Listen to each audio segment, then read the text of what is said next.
Okay. Okay. So before we soldier on here, this book is going to be 19 chapters. So we're going to do this over the period of let's say a week roughly. And we're up through chapter 4. So roughly speaking. Huh? Hold on. What's that? What happened?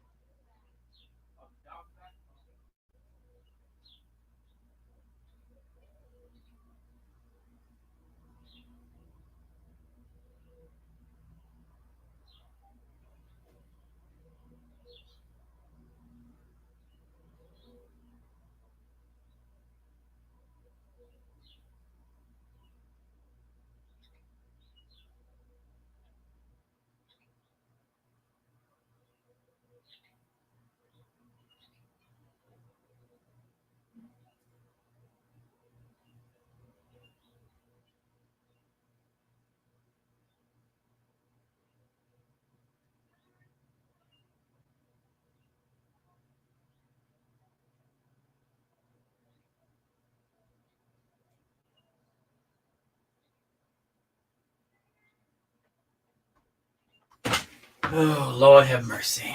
All right. Every other time. Okay. Anyway, so approximately a quarter of the way in. And we're going to soldier on through this. I need to change the title of part 3. I think I called it a biography. This is a memoir. So anyway, let's get back into it. Apologies for the dead air there. I'll try to edit that out. Okay, soldier and politician. From my short stay at city headquarters, I had learned one thing to stand me in good stead for the future. An officer must think politically, or he will be of no use in a responsible position. It will have been seen that I did not set out to ride a political horse. I was simply put in an office where I had to be active politically or not be able to fulfill my military duty. Similar demands had been made of me during my service in the war ministry. Army and politics stand in such juxtaposition to each other as to be inseparable. But the word politics does not imply a political or party political activity by the officer. What it does require, however, is that the officer is at least trained to be political or teaches himself to be so, in order that he can act politically in a responsible office, and so meet the exigencies of his military service. It cannot be maintained that the Bavarian army or the Imperial Navy were apolitical bodies. The German army, as such, was the most powerful and largest political instrument of the state, bound to the warlord as the executive organ of the political will by means of the oath sworn on the colors. The oath of allegiance sworn by the individual servicemen bound him to one unequivocal political direction, namely to defend to the death the throne and fatherland under all circumstances. The princes of the blood also accepted that they were so bound. Unfortunately, the Army Department inferred from this that no requirement existed for officers to occupy themselves with political affairs, which lay outside their area of reference. This idea might be justified if the state feared no change, but, as history teaches, there will never be such a state system. 9 November 1918 has in any case provided the Army with a terrible bill for the political naivete of its career soldiers. principally its officers and NCOs. In this connection, I leave out of the account the immeasurable damage done to the overall good, and I refer here only to the devastating effect on the welfare of the professional soldier. In the war, 94% of active officers sacrificed their blood on the battlefield, either by giving their lives or receiving wounds, an incredible figure in the struggle for the people's right to exist. No other profession or calling has given a similar toll in blood for the fatherland. And the result? No profession or calling was so deprived of its rights as were the active officers at the end of the war, in which they made their sacrifice, nor was it any different for the NCOs, In my opinion, this alone should have turned professional officers political. Yet despite November 1918, the majority have not become so.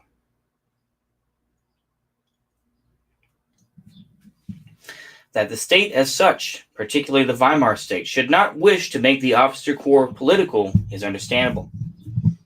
It is not in the interest of this state. It wants apolitical leaders in order to force into line the mass of those led.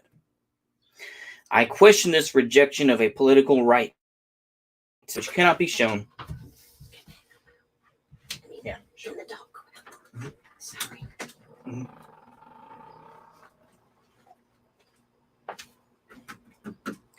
Come on. Come on.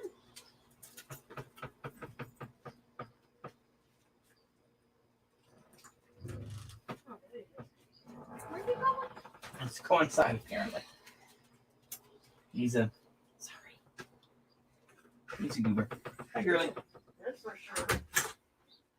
What are you doing? Okay.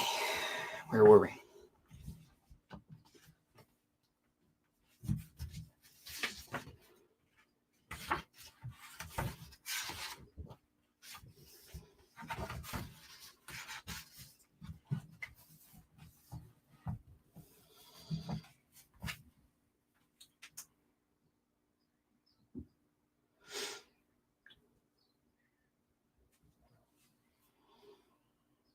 The November Revolution proved that the rejection of political thinking and will was a calamity for the officer's calling.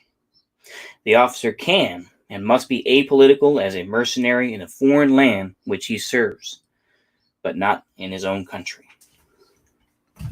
In the old army, the supreme soldier stood at his head. The sovereign had the final say, political responsibility.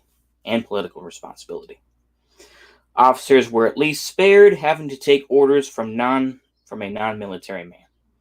Today we have a parliamentary state. The head of the army is a gentleman in a frock coat and top hat. That is a parliamentarian, a civilian, not an officer. The politicians and parliamentarians have an influence on the army which they never had in the old state. In view of this situation, changed to his disadvantage. And despite the events of 9 November 1918, if an officer remains apolitical, his decision mostly stemming from indolence and his desire for a quiet life is in effect a surrender. The professional soldier cannot then complain if fate takes from his hands his decision-making role in public and private affairs, and transfers it to those appointed to take political action. I, for one, was not prepared to renounce my right to think politically and act accordingly within the framework of my service.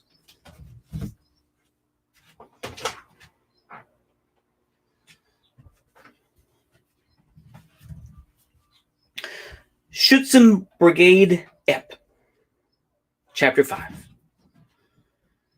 At the end of May 1919, Epp's staff was set up in the rooms of the Bavarian Army Museum. By order of High Command Moll, all but the Hergot and Hock regiments were made into the Gross Bayerische Schützenbrigade 21. The two regiments then had merged into the Freikorps Oberland, the Bogendorf and Propstmeyer detachments, Freikorps Würzburg, Freikorps Bayreuth, Freikorps Wolf, and Berthold, and numerous mounted and artillery units, with a new formation designated as Freikorps Epp.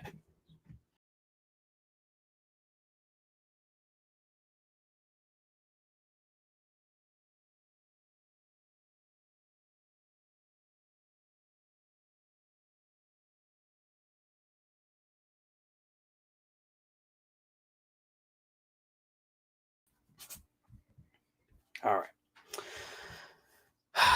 Gotta watch out for these things, folks. You try to wait until everything's calm and quiet, and then suddenly, boom. So hopefully I'll try to edit these down a little bit. YouTube does allow me to do that. So let's start back over. Chapter 5. Schützenbrigade Epp. At the end of May 1919, Epp's staff was set up in the rooms of the Bavarian Army Museum. By order of High Command Moll, all but Hergott and Hack regiments were made into the Gross Bayerische Schützenbrigade 21.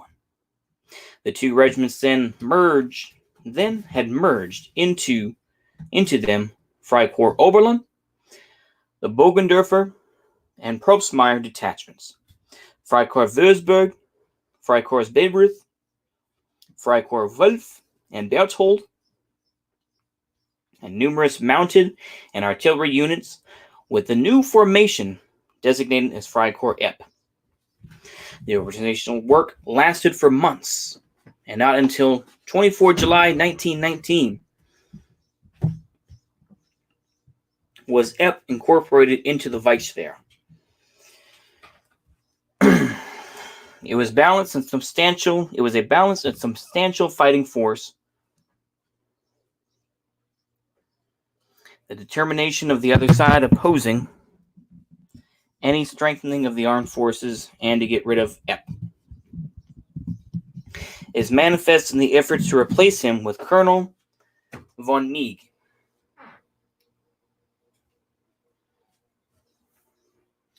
Epp refused to hand over command and depart, and so the first effort to unseat him misfired. Two other brigades were in the process of formation besides Schützenbrigade 21. Developments in northern Germany soon gave Epp the satisfaction of sending a detachment under Colonel Hergott to Hamburg to put down the uprisings there. The fighting force was 3rd Battalion, Schützen Regiment 41, led by Major Hoffmann. I heard that in Hamburg, the ruthless and adroit officer confirmed his battlefield reputation, while the Bavarians also made a name for themselves. An incident which occurred in the summer of 1919 shows the confidence of the troops of the time. I believe that the motivation was either the disbanding of the Bavarian army or the transfer of Bavarian troops into the Reichswehr proper. The Bavarian army was represented by a respected minister, Schneppenhorst. The Reichswehr minister and I think even Reich President Ebert came. They met in the Mansfeld barracks, Munich. Colonel Hergott refused to attend with his regiment. The great Republican march past was therefore light on numbers. My official duties often brought me into contact with volunteers. The equipment warehouse under Lieutenant Gartner was always expanding.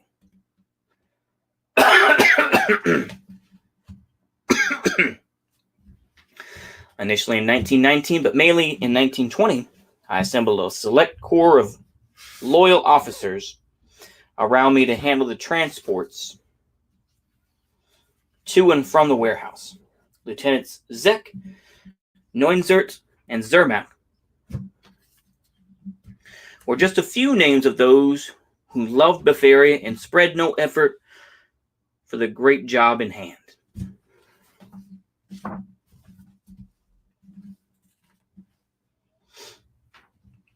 Meanwhile, the residents' militia had developed dynamically, and not only in Munich, throughout the state, strong paramilitary groups had sprung up from amongst the best elements of the people. A state directorate made the organization uniform everywhere. Forestry Commissioner Georg Esslich was the creative spirit of the whole force, assisted by Lieutenant Colonel Hermann Kleibel. Colonel von Epp and First Minister von Kahr were keen supporters. Colonel von Epp transferred to me this portfolio with all its associated questions, especially the supply of arms, ammunition, and equipment to the units, a task that occupied much of my time in the years ahead. I placed at the disposal of the state authorities one of my officers from the equipment warehouse. He took over the economic division as a staff officer. The majority of the transport officers went to the militia. When time allowed, I accompanied my commanding officer on his visits to militia units in the countryside. Thus, I recall the inspection of a militia section at Chiemgau by Reichswehr Minister Gustav Noska, in the presence of Bavarian Minister for the Interior Indris, a Social Democrat, Colonel von Epp, and First Minister von Kahr. Arming and equipping the growing Reichswehr Brigade, the frequent changes in artillery, weapons, and the fitting out of special volunteer units caused a vast amount of work for Staff Section 1B, which I headed. At the head of the commissariat, with which I cooperated closely, was the newly appointed Commissioner Power, who handled the matter of provisions with great efficiency. As we neared the spring of 1920, the political sky was clouded. Occasionally, but trifling, nevertheless, significant auguries. It had gradually become a custom for activists in the political movement to visit me from time to time, and thus I kept abreast of whatever was going on in those circles. Around that time, I attended meetings with like-minded Reichswehr comrades in the apartment of Captain Beppo Romer. The group called itself Iron Fist and had nationalist, slightly revolutionary aims. One of the members, who often went to Berlin, used to bring us news of the situation in northern Germany, which came, or so I was informed, mainly from the circle around Graf zu Reventlow. If I recall correctly, it was Captain Meyer who introduced me to Adolf Hitler into our circle. Hitler was a training officer with the group command staff, and together with Hermann Esser, the press secretary, was subordinate to the political division headed by Captain Meyer. This ambitious officer, who today has a leading role in the Marxist Reichsbanner movement, had managed with adroitness peculiar to himself to gain access and recognition in radical nationalist circles, together with his duties as an intelligence officer for the military district command, where he had an independent and responsible office. He kept an eye on all political activities. I have no indication that he was not following his convictions, and so he was perhaps the most decisive protagonist for the COP operation in Bavaria. At the beginning of March, a relatively young man brought to see me represented himself to see an envoy of East Prussian Regional Director von Kapp, whichever way. Briefly, he set out a plan for overthrowing the Reich government and replacing it with a military government.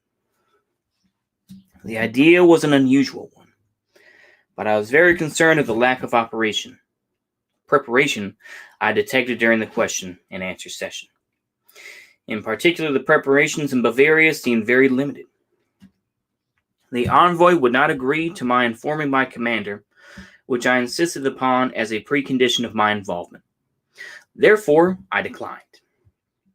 Finally, the man decided to reveal the plan to the military district intelligence officer, Captain Meyer. I did not like the envoy as a person, and his task seemed somewhat vague, but Captain Meyer helped with the advanced preparation and execution of the plan. I informed a reliable officer in Berlin at the office from where the envoy had been dispatched, that no preparations had been made at all in Bavaria, and I considered it essential to have a suitable liaison officer and some precautionary measures in place here. If you'll give me just a moment.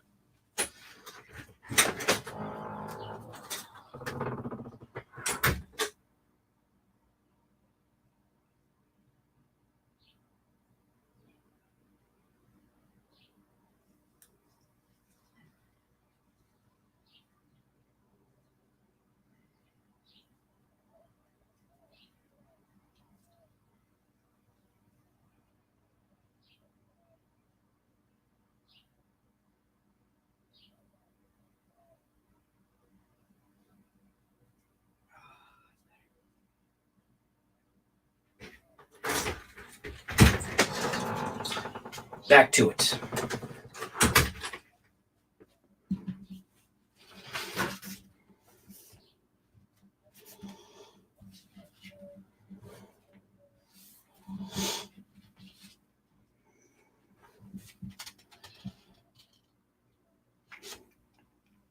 I find it amusing today to note the future careers of the two men who wanted to prepare the way in Bavaria for the coup against the Reich government. Meyer nowadays, after repeated attempts to make a name for himself in nationalist circles, is a prop for the Social Democrats, while Kapp's envoy works as a reporter for the Vossische Zeitung and Frankfurter Zeitung. Chapter 6, the Kapp coup and the revolt in the Ruhr.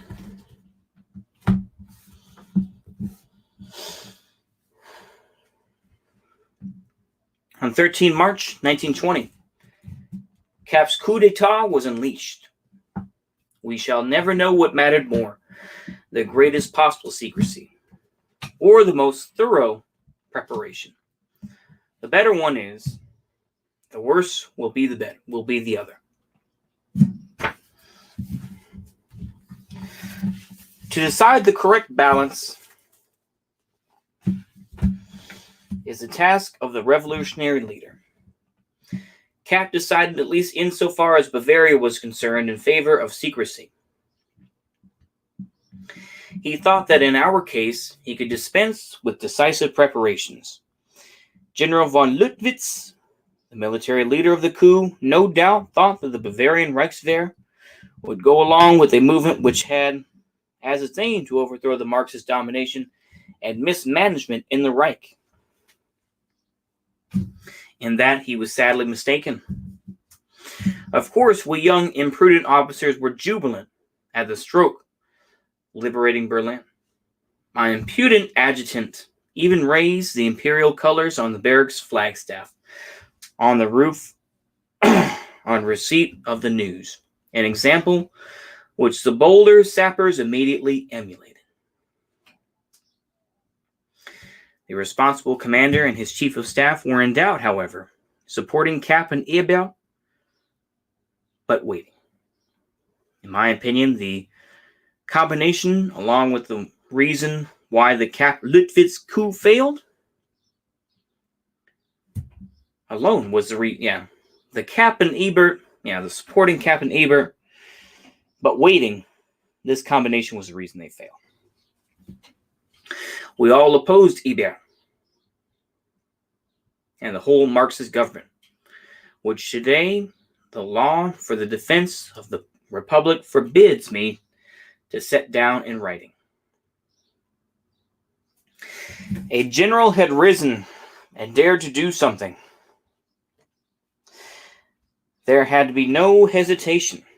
The whole armed force had to flock to his side and ask no whys and wherefores. Instead, the other generals discussed it, weighed it up, had a little think about it, and allowed the toppled government to take time to struggle back to its feet. They left their comrades in Berlin in the lurch. Nobody came prattling to me about foreign and interior political dangers as they did after 9 November 1933 and 1923. Woo. A strong will would soon have done away with the internal political difficulties, and also the foreign ones. It is scarcely conceivable that we could have been humiliated any more than we already were. The fact of the matter is that the brave operation in Berlin, as so many similar attempts at liberation, came to grief due to the level-headedness, or shall we say the indecisiveness, of the generals. Amongst the men in the ranks of the Reichswehr and volunteer militia, the hesitation was met with anger. In the Prinz Arnulf barracks that evening, the militia leaders held heated discussions. As the night wore on, Colonel von Epp was urged to attend, and he appeared accompanied by Major von Horoff and myself. Cavalry Captain Freiherr von Tungen and Lieutenant Hemeter had worked up the men into a fighting mood with fiery speeches. The extract from the report, which I quote below, provides an overall picture of how things developed into the morning of 14 March 1920. The communique from the Bavarian State Ministry on the 13th of this month, co-signed by the representatives of the party of the Bavarian State Parliament and the Commander-in-Chief, Bavarian Reichswehr, General von Moll, caused outrage among Reichswehr servicemen and alarmed militiamen. For its harsh criticism of the events in Berlin. It was known that the Reichswehr had almost closed ranks behind the liberation movement. From the text of the Bavarian government communique on 13 March, it was clear that the state government was throwing down the gauntlet and intended to support the Reich government, which no sooner was forced out than it called a general strike. Unrest grew when it became known that the evening that the state government of Bavaria had not only not banned, but had approved a mass demonstration in the Circus Krone, called for Sunday morning at 1000 hours by the USPD, which was the Independent Social Democratic Party, and the KPD, this is the Communist Party. And the notorious agitator, Parliamentary Deputy Geyer, was traveling from Saxony to attend it. The Reichswehr people and militia were indignant that while they were dedicated to maintain peace and order and work, the government, supposedly the protector of the public order, was tolerating a demonstration by those elements who were the opponents of the official armed force. Accordingly, at midnight, at the Guard Infantry Barracks, the resolution was passed by the representatives of all categories of those present that General von Moll, Commander-in-Chief, Bavarian Reichswehr Group Command, should request that the government, which was either disinclined or unable to turn down the activities proposal by radical leftist elements for the transfer of the power of command of all armed forces in Bavaria to the military commander-in-chief. Having regard to the seriousness of the threat of public disorder, and in order to avoid any semblance of indiscipline, permission was sought to send a delegation to the militia directorate and the state governor. In agreement with the brigade commander that these bodies should espouse the request and advocate it to General von Moll. After obtaining the permission of the president of Upper Bavaria and the police commissioner of Munich, who approved of the deputation's purpose, the state governor decided to grant the request of the deputation. The same night, he accompanied the deputation and the two presidents to see General von Moll, who had agreed at once to ask the first minister with advance notice to President Hoffmann for transfer of executive power of command as provided for under the Constitution in the case of anticipated civil disturbances. General von Moll then accompanied First Minister von Kahr, Police President Poner, Forestry Commissioner Esserlich, and Lieutenant Colonel Kriebel, with the representatives of the volunteer militia to see President Hoffmann. Lieutenant Osterleicher of the Freikorps Oberland, thirsting for action, created the right impression with his delegation. President Hoffmann resigned, and Kahr replaced him. Bavaria was therefore indebted to the Cap coup for a new, although one cannot say better, government. It was in any case a poor result of bearing in mind that the fate of the Reich could have been decided in Munich.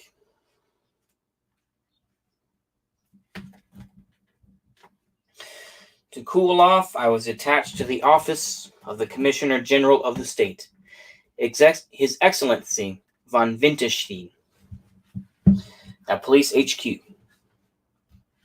Here I got to know the police president Poner and his assistant Dr. Frick, head of the political department.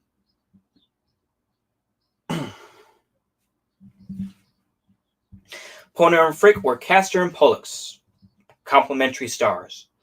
Poner was a hothead, energetic, bold, and quick to make a decision, while Frick was a cooler and more reflective, although no less tough. Poner was perhaps quicker to see which path to follow, but equally quick to give it up in favor of another if circumstances dictated. Frick was slower to decide on a course of action, but when he had recognized it as correct, he held to it tenaciously and could not be railroaded. Poner and Frick were prominent figures in the new Bavarian government, even if officially they were not part of it. Consolidating state power, cleaning up the state apparatus and public life, suppressing Marxist inroads, this was the grist to the mill for these men. Besides myself, there was another liaison officer at the military district command, Lieutenant Colonel Kriebel. Thanks to him and Eslich, the militia had become a factor of political power, with an important voice in the decision-making of the state leadership. Disturbances of importance in Bavaria now tailed off, but a different picture presented itself in central and western Germany. In the Ruhr, the struggle flared up. The toppled Reich government, temporarily established in Stuttgart, where it had resumed the reins of power from the void, was obliged to request the hasty attendance of large sections of the Reichswehr and volunteer units, and set off a few days later for Reda in Westphalia. On the way, we had the doubtful pleasure of crossing paths with the Ebert government, Eber. Returning to Berlin after fleeing from there to Stuttgart, the ironic shouts of our soldiers from the railway compartments to the fathers of the state of Württemberg will have left them in no doubt as to what the Bavarian Ruhr fighters thought of them. From Reda, Epp marched his troops into the Ruhr on 26 March 1920, meeting serious resistance at Beckum and Pelkum. From Hamm, he progressed to Dortmund, where the triumphant entry into the city crowned the operation. There the problems of supply, but we overcame these.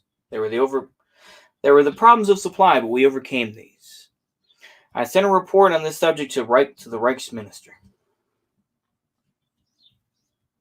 Reichsminister, excuse me. Yeah, not Reichsminister. Es tut mir leid.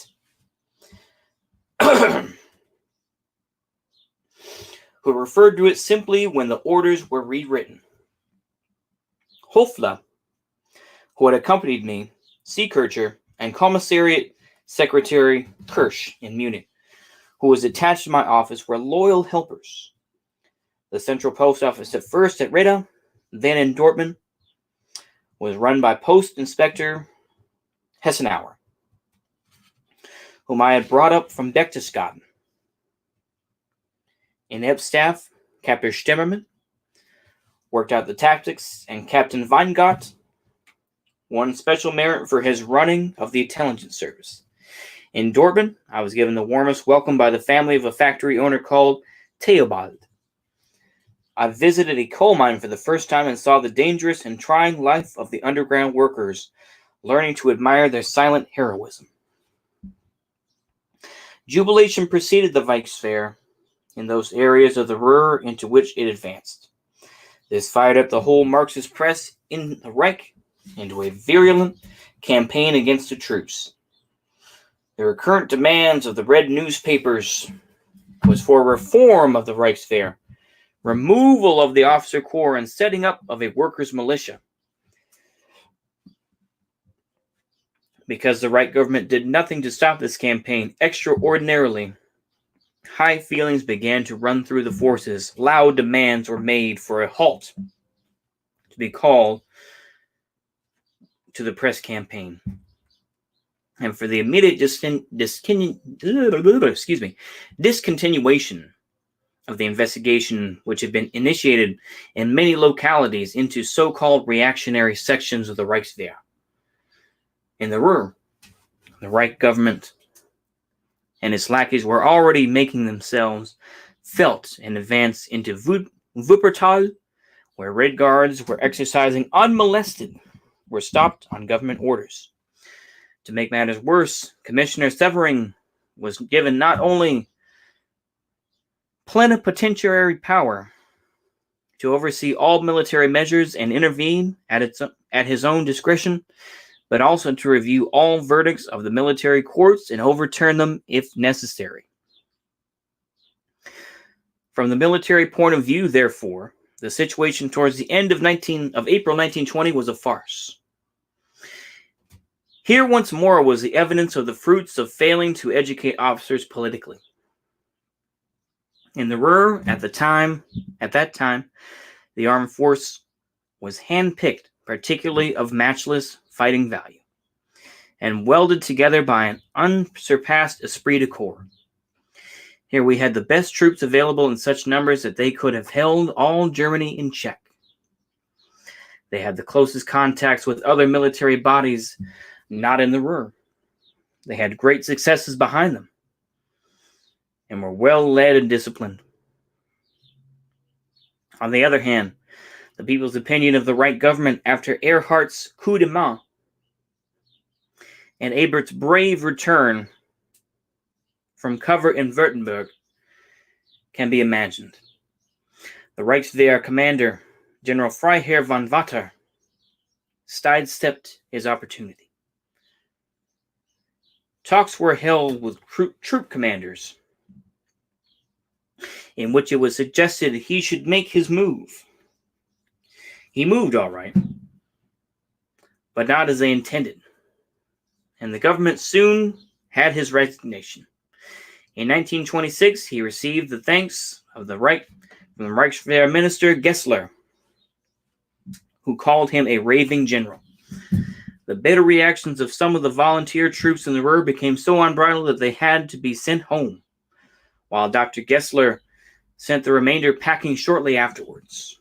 Thus, after another historic hour for army and people had been lost, perhaps it was the last hour in which the army might have rallied against the new spirit of Weimar, against its degradation before troops in the pay of the Marxist International.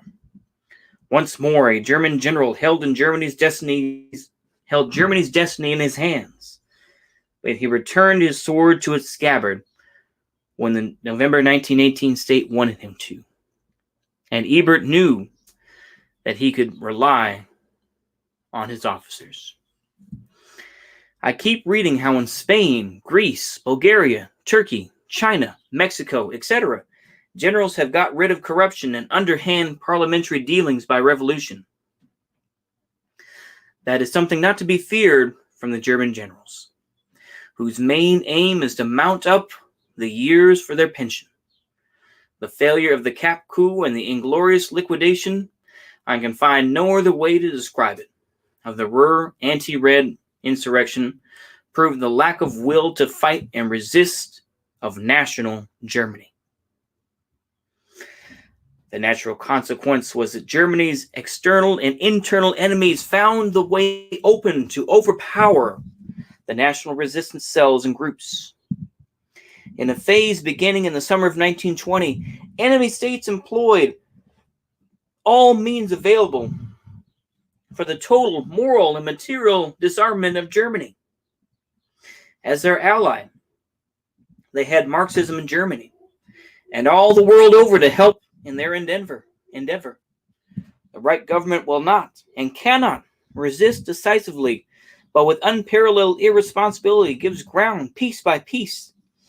Only in Bavaria is the state government put into the saddle by the nationalists, trying to stand firm against total disarmament.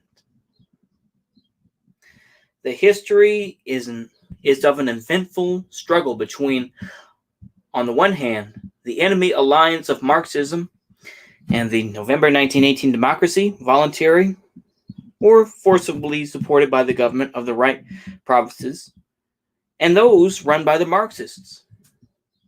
And on the other, an alliance based on the Reichswehr and the nationalists in the state government and authorities of Bavaria. This movement of national resistance for the fatherland is the subject of the following chapter.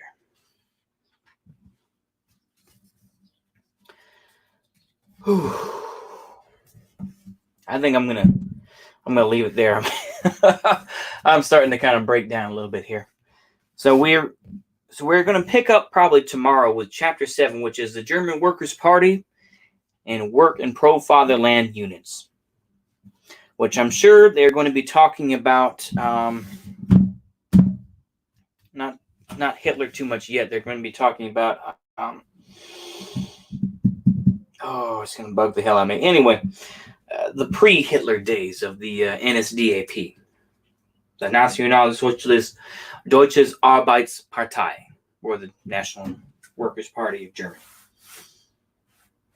German Workers' Party of Germany. So we shall see. We shall pick it up tomorrow with Chapter 7. We're going to go through Chapter 7. I think we can get through...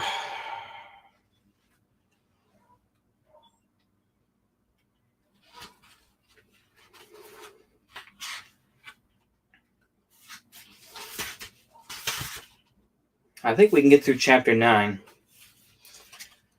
by tomorrow, I think, or at least get to Chapter 9 at the General Staff, 7th Division, the invasion of the Ruhr. So we will try to get through all of that tomorrow. That is going to be a change. And if, like I say, if no one else listens to this, and if nothing else, it's for my benefit. So I bid you adieu. Bonne chance.